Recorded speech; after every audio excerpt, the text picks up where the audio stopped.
कि जो आज़ादी का ये जश्न मनाया जा रहा है, इसमें हमारे समाज के लिए ये बेईमानी है। हमारे समाज के लोग थे जो दो चार जातियां हैं जिन्होंने पढ़ा समझा और नौकरी की और वो आगे बढ़े, यही वो लोग हैं जो लड़ेंगे, बोलेंगे, बात होते रहते करेंगे। हैं, रेप केस होते रहते हैं, सताए रहते हैं लोग। तो आर्थिक रूप से जब तक ये वर्ग जो होगा संपन्न नहीं हो जाएगा, तब तक वास्तव स्वतंत्रता जो है नहीं मिल पाएगी। वर्ग का आदमी अगर अपने नाम से वो फूड का स्टॉल लगा ले तो इसका खाना खाने नहीं जाएंगे। सरकार हमारे मदद करने के बजाय हमें ही उल्टा जेलों में ठोस देती है और हमारे साथ अत्याचार करती है।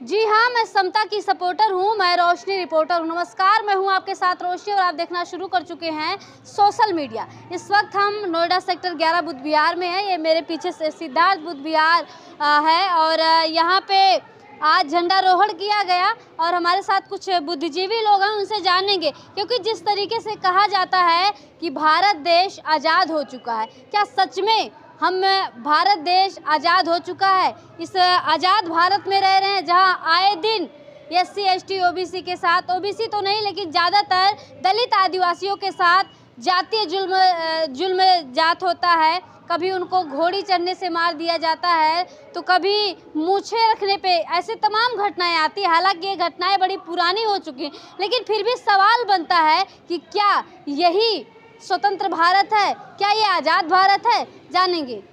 और आज 78 साल होने के बाद उसमें कुछ बदलाव आया है, लेकिन वो बदलाव नहीं आया जो आना चाहिए था। उसके लिए हम और हमारा समाज भी जिम्मेदार है इसके लिए, क्योंकि हमने जो बाबा साहब ने रास्ते बताए थे उसको हमने फॉलो नहीं किया और शिक्षा क्षेत्र में आगे पढ़ाई नहीं करी। हमारे समाज की कुछ ही जातियाँ हैं जिन्होंने बाबा साहब की बातों को माना, पढ़ाई करी और आगे बढ़े, और वही नौकरी कर रहे हैं, वही उनके पास ही पैसा है। इसलिए आज जो सुप्रीम कोर्ट ने कुछ निर्णय दिया अपना कि क्रीमी लेयर का हटाओ। क्रीमी लेयर हटाने का मतलब ये है कि जो हमारे समाज के लोग थे जो दो चार जातियाँ हैं जिन्होंने पढ़ा समझा और नौकरी की और वो आगे बढ़े, यही वो लोग हैं जो लड़ेंगे, बोलेंगे, बात करेंगे और अपने समाज की बात को आगे रखेंगे। इसलिए उसको अगर इसको हटा देंगे तो जो नीचे का समाज है वो ना पढ़ेगा, ना पढ़ पाए, ना ही वो हमारा इस पर ले पाएगा। उसके बाद रिजल्ट क्या होगा कि जो हमारे कैंडिडेट आएंगे उसको कहते हैं नोट सुटेबल फाउंड, तो वो पोस्ट जो ऑटोमेटिक वहाँ ट्रांसफर कर, जनरल कैटेगरी ट्रांसफ़र कर देंगे। धन्यवाद, बहुत बहुत शुक्रिया। सर, आप कैसे आज़ाद भारत की कल्पना करते हैं? आज़ाद भारत तभी हो सकता है जब सभी लोग उस आज़ाद भारत में सांस लेने के लिए स्वतंत्र हों। लेकिन इस देश का कुछ ऐसा वर्ग है, समाज में ऐसे लोग हैं जिनको अभी तक किसी तरीके की अच्छी मतलब पूरी आज़ादी नहीं मिली है। वो स्वतंत्र रूप से नहीं रह सकते हैं, स्वतंत्र रूप से धंधा नहीं कर सकते हैं, वो खुले अपना नाम ओपन करके कोई बिजनेस में आ नहीं सकते, लोग उनसे सामान खरीदेंगे नहीं। कोई ऐसी वर्ग का आदमी अगर अपने नाम से वो फूड का स्टॉल लगा ले, कोई उसका खाना खाने नहीं जाएंगे। इस पर मतलब रेगुलेशन होने के बावजूद भी हमारे सरकारें जो हैं उसको इम्प्लीमेंट करने में असमर्थ नहीं हैं, और उसके वजह से जिस तरीके स्वतंत्रता हमारे महानुभावों ने, परम पूजनीय बाबा साहब, इवन महात्मा गांधी और बड़े जो सरदार पटेल ने जो कल्पना की थी, वो स्वतंत्रता हमारे देश में नहीं आई है और उसको आना बहुत ज़रूरी है। जब तक सारे समाज के सभी लोगों का सहयोग नहीं मिलेगा तब तक वो कंट्री जो है विकसित नहीं हो सकती, डेवलप नहीं हो सकती। किसी कंट्री को आगे बढ़ने के लिए सारे समाज के सभी अंगों के लोगों का योगदान, कंट्रीब्यूशन बहुत ज़रूरी है। लेकिन वो यहाँ पर हम देख रहे हैं इस जो स्वतंत्रता हुआ है उससे मिलनी नहीं, इसलिए हम इसे सच्चे रूप में, सच्चे मीनिंग में स्वतंत्रता नहीं मान सकते। धन्यवाद। सर, आपसे ये सवाल है कि अगर आज जो है आज़ाद भारत है और इसको हम नहीं मानते हैं क्योंकि SC ST के साथ जो है जातीय जुल्म, अत्याचार, हत्याएं, बलात्कार जैसी चीज़ें आए दिन होती है, अगर हो रहा है तो क्यों हो रहा है? इसका मुख्य कारण क्या है? इसका मुख्य कारण ये है कि जो दलित समाज के जो गरीब जनता है, जिसकी आर्थिक पोजीशन इतनी ख़राब है कि वो खाना पीना अपना कर नहीं सकते, बेचारे दूसरे के आश्रित होते हैं, वो नौकरी पेशा करते हैं। उनकी स्त्रियों के साथ, उनके बच्चों के साथ अगर कोई भी अत्याचार हो जाता है या अनाचार लोग कर देते हैं तो उनकी सुनवाई जो होती है वो थानों में नहीं हो पाती है, क्योंकि जो दबंग लोग होते हैं वो दबा देते हैं। और जब तक हमारा जो दलित समाज का जो क्रीमी लेयर की बात आप कर रहे हैं, क्रीमी लेयर कहाँ है? क्रीमी लेयर कुछ नहीं है। 5% केवल लोग पढ़े लिखे लोग हैं, वो भी 5% में उनमें एकता नहीं है।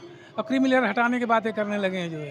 अरे जो हज़ारों साल तक गुलाम रहा है वो बेचारे गरीब जो है अभी अभी मजदूर हैं सब जो है वो कुछ नहीं कर पाते हैं। उनके कोई दिन प्रतिदिन यही घटनाएँ होती रहती हैं और यही हम लोग हमेशा देखते हैं। और ऐसा देखने से हम लोग का दिल बहुत धड़कता है। दिल में हम लोग बेचैनी होती है कि हमारे भाई जो है, हमारी बहनें, उनको वो बेसहारा हैं, उनका कोई सुनने वाला नहीं है। तो ये सरकार जो है, ये हमारी जो सरकारें हैं उनका वो दायित्व है कि जो लोग बेसहारा हैं, कमज़ोर हैं, आर्थिक रूप से अपना खाना पीना नहीं कर पाते हैं, अत्याचार वगैरह हो रहा है, तो उस पर त्वरित कार्रवाई की जाए, केवल कागज़ में ही नहीं। बस इतना ही मैं चाहता हूँ और कुछ नहीं चाहता हूँ, तभी हमारे देश में वास्तविक स्वतंत्रता मिल पाएगी। सर क्या कहना चाहेंगे, आज जो है जिस तरीके से आज़ादी का अमृत महोत्सव मनाया जाता है और आज लाल किले से जो प्रधानमंत्री जी भाषण भी देते हैं, अभी जैसा कि एक सर ने बताया कि 1 नेशन 1 इलेक्शन की बात कर रहे हैं, तो इस पे आप लोग क्या सोचते हैं? अत्याचार होते रहते हैं, रेप केस होते रहते हैं, सताते रहते हैं लोग। तो आर्थिक रूप से जब तक ये वर्ग जो होगा संपन्न नहीं हो जाएगा तब तक वास्तव में स्वतंत्रता जो है नहीं मिल पाई है। का जो 1 नेशन 1 इलेक्शन की जो बात करी है, उन्होंने कुछ देशों में जाकर के ये देखा है, जैसे कि रशिया में है। रशिया में ये है कि एक बार जो राष्ट्रपति बन गया वो जब तक मरेगा नहीं, जब तक वो ज़िंदा रहेगा राष्ट्रपति रहेगा, उसके बाद में इलेक्शन नहीं होगा। तो यही हमारे जो देश में ये प्रधानमंत्री यही चाहते हैं कि मेरे अलावा और कोई आए ही नहीं। वो प्रजातंत्र को ख़त्म करना चाहते हैं। इस वजह से ये संविधान ख़त्म हो जाएगा तो मतलब प्रजातंत्र ख़त्म है अपने आप ही। तो ये चाहते हैं कि ये प्रजातंत्र के या संविधान की वजह से कुछ लोगों को थोड़ा सा अवसर मिला है, थोड़ा सा मिला है। अभी बाकी गांव में बहुत बुरा हाल है। गांव में अभी 80% जो लोग हैं उनको बेचारे को खाने की भी समस्या हो रही है, लेकिन सरकार की इच्छा शक्ति है ही नहीं कि उनको ऊपर उठाया जाए। सरकार की इच्छा ये है कि जो थोड़े बहुत लोग IAS PCS कुछ 1-2% जो बन गए हैं उन पर निगाह है कि ये तो बहुत ऊंचे बढ़ गए हैं और उनको नीचे लाओ, इसलिए क्रीमी लेयर लगा कर उनको अलग करना चाहते हैं।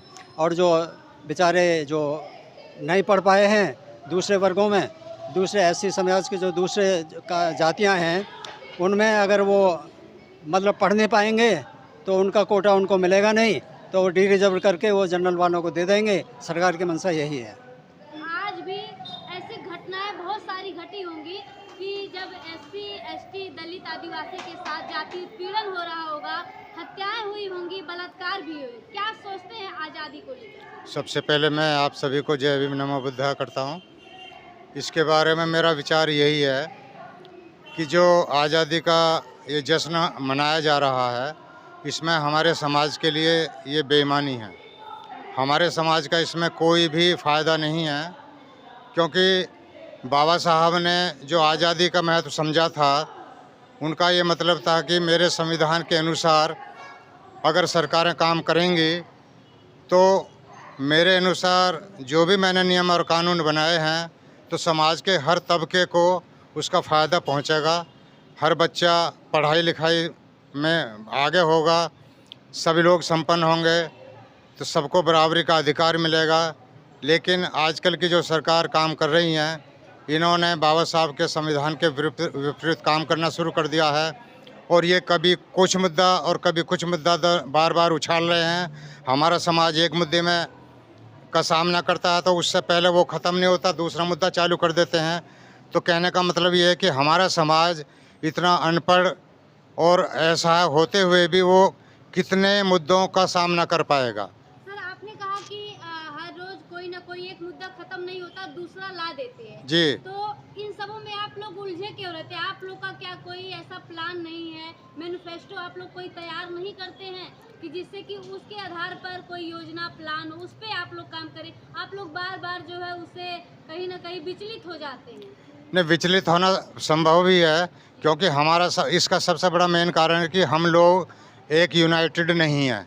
हमारे बीच में कोई भी लीडर ऐसा नहीं है अभी तक बाबा साहब जैसा जिसकी बात को पूरा समाज फॉलो कर सके।